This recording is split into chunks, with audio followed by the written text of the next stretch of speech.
Everybody, welcome. Today I wanted to come here just really quick to start an experiment with you. Now, I've seen this done on different places in YouTube and whatnot, but I wanted to try one for ourselves because Gab and I have been talking about how much our words and our thoughts and emotions affect our entire world around us and help create it. So I wanted to try this, I guess I want to say live with you for the, not the 100 days, because I really don't think I could do it. But I wanted to try this experiment with you for probably, I want to say about the next 30, but we'll see how it goes. And it's, I guess I want to say one of Dr. Emoto's experiments. We had talked about it the other day when we had done a live show, Gab and I. And it was using rice. I'm using cooked rice because the water's already in there. And every day I'm going to have one jar that I, hang on a second, that I say that's going to have love on it. One jar that's going to have fear, and one jar that's going to be like completely neutral. I guess I want to say that I'm going to ignore. And we're going to put the rice in it. So what we're hoping to do with this is show how our emotions and how our feelings affect something outside of ourselves. That way that we know how much it will affect ourselves, because if it's affecting this much outside of ourselves, what's it going to do to us? So I'm just going to go ahead and start. So what I decided to do, make sure I'm still in the frame, is take a cup each of cooked rice, and I'm using white basmati rice. I usually use brown, but I figured for this white would be probably better so that we could kind of see, you know, what effect it had. So here's the rice, and I'm doing 3 jars, and I'm just putting rice in each of the jars. Like I said, this is organic rice, and each of the jars I'm actually using my mason jars to put the rice in, so they have a mason lid, so everything is identical, and we'll just kind of get this done. It's a little messy. I'm a little messy in the kitchen. Okay, and so I'm measuring roughly a cup of rice into each one, so it's pretty close. So we'll call that good. And as you can tell, I still get really super nervous with this whole live thing.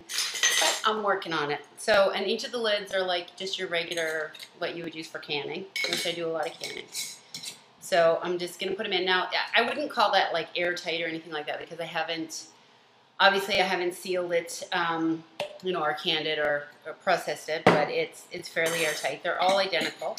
I just, I spent the day cooking, not the whole day, but I cooked the rice, sterilized the jars, so on and so forth. So it could be as pure as possible. So we're going to have 3 jars, all identical, with all roughly a cup of rice in them. And here they are. And we're going to label them.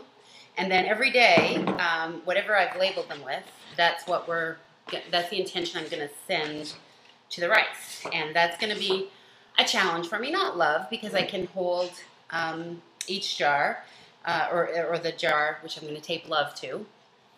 And I'm going to, you know, every day I'll spend like maybe 5 minutes having positive thoughts or high vibration of love and direct it towards the jar that's labeled love.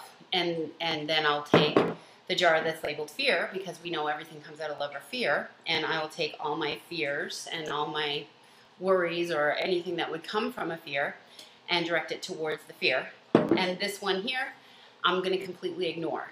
So that's going to show us what apathy does. So hopefully, you know, over the next 30 days, like I said, I can't do it for the full 100 days because I'm afraid that wouldn't look good in the kitchen. And I may not keep it in the kitchen. I may actually keep it, I have a walk-in closet in my room, and it's quite large. I might just keep it in there just to keep it away from anybody else's energy or anything else kind of going on in my house. You know, no teenagers that don't want to go to school today, nothing like that. I'm trying to keep it as pure as I possibly can. So on the jar that I'm ignoring, I'm putting a blank piece of paper, nothing serious. So we're going to put this one on, and I'm going to know that that's the one that I ignore. And I'll probably try and update you guys every once in a while if I see, like, I'm going to do this every day, but if I see any changes kind of going on, I'll see what I can do to show you it. So, like, as you can see, it's just the rice kind of loose in there. With a blank label. And this one here, we'll do the fear one next. So I wrote out fear, fear, fear. And that's also with the words, the power is there. But like I said, I'll take any fears or anxiety or anything like that I have, and I will direct it towards this poor unfortunate rice.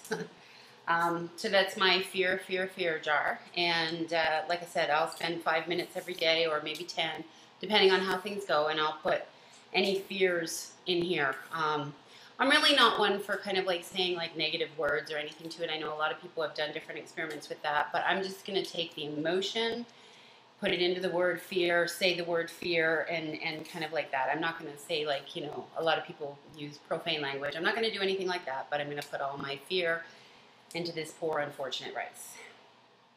And this one, we're going to label love. And every day when I spend my time with this one, I think the biggest thing that I can do in the love department is show gratitude. That to me is going to be a big one. So I will say thank you to this one, to this lovely rice. And I will take all my emotion of love and joy and happiness and peace, and I will say thank you to this rice and infuse this rice with love. So that is going to be my experiment. And like I said, I think what I'll do with all these jars is put them up in my closet just so that nothing with the kids or anything kind of come into play, you know, or the animals, because I think animals have a really high vibration, and I'm thinking I don't, you know, I don't want to like influence the experiment too much. I'm going to try and keep this as controlled as possible. Now, I wasn't really doing a chat today, so, but if you guys have any questions or anything like that, this was just kind of a little start to try this little experiment out on consciousness and how our thoughts and our feelings and emotions sent to something affects it. That way we can see that not only how do we affect ourselves, but how are we affecting the universe, how are we affecting our friends, our family members, you know, people that we're close to, our spouses, companions, lovers, you know, everyone. How are we affecting these people around us with our thoughts? And this is really important because we think thoughts every day, all day. So it'll hopefully get us more consciously aware of what we're doing with our thoughts and how we're directing them. So again, thanks for joining me today, and please stay tuned for follow-ups on this experiment. I'm kind of looking forward to it, see what happens. I've seen it done before, but I've never done it myself, so I know the power of it, so I'm going to actually hopefully translate to you, and we can all see the power together. Anyways, take care. I hope you're having a great day.